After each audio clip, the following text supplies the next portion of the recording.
Hi everybody, Miss Moore here, and this year I'm going to help you learn your academic vocabulary for English Language Arts.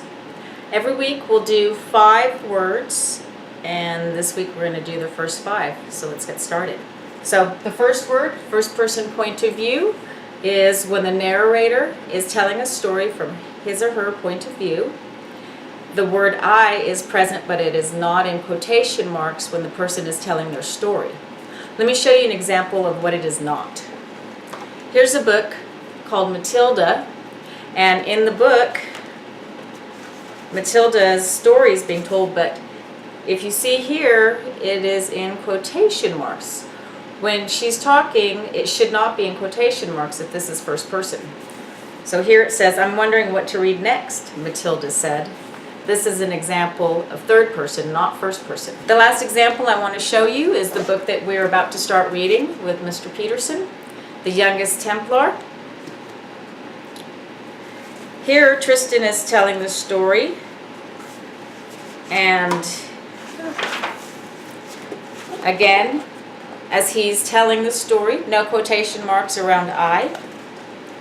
"I stopped working, leaning on my hoe to watch from the garden. I tapped Brother Tuck on the shoulder and pointed to the Templars astride their horses in the courtyard."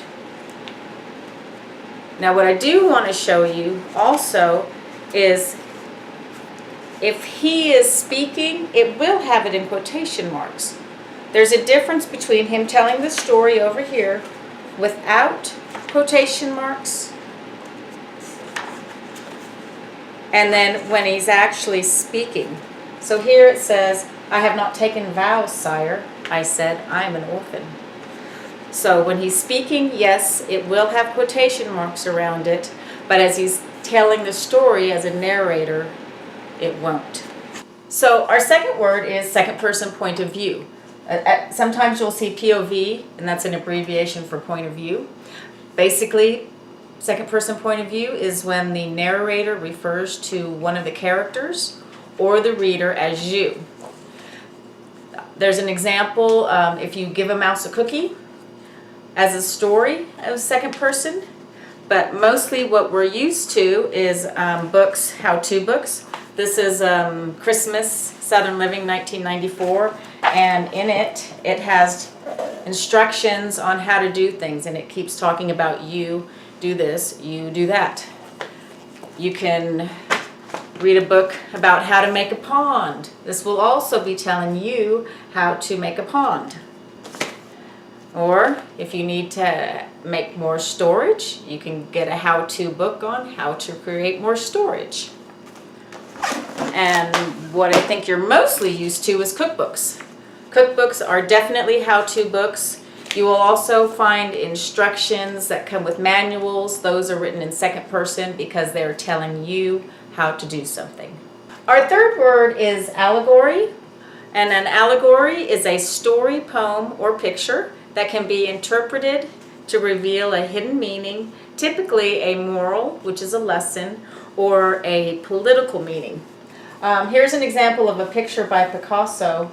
This is symbolic of the Spanish Revolution, which was during the time of World War II when Hitler came and was killing people, and it's kind of dismembered people, so that's symbolic of the Revolutionary War in Spain. Here's a story that you might remember, Sneetches, which is by Dr. Seuss. It's a story that is about star-belly Sneetches. Some have stars, some don't, but the hidden meaning is racism. So basically, that is what allegory is. Our next word, alliteration. I think you guys are familiar with this. This is a stylistic device in which a number of words having the same consonant sound occur close together in a series.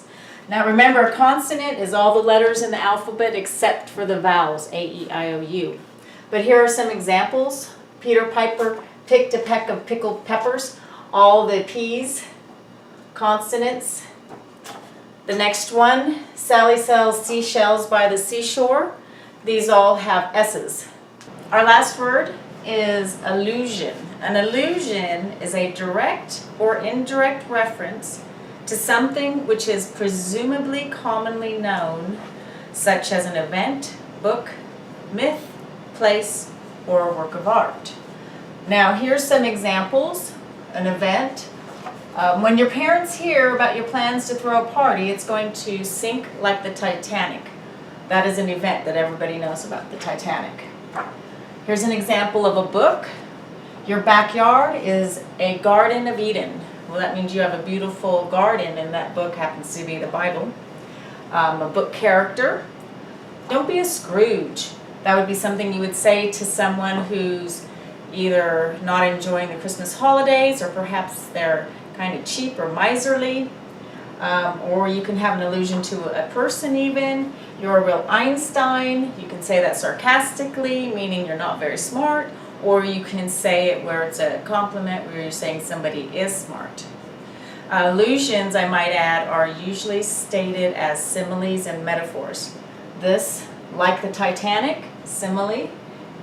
This is a metaphor, and another metaphor. So we had one example of a simile and 3 metaphors.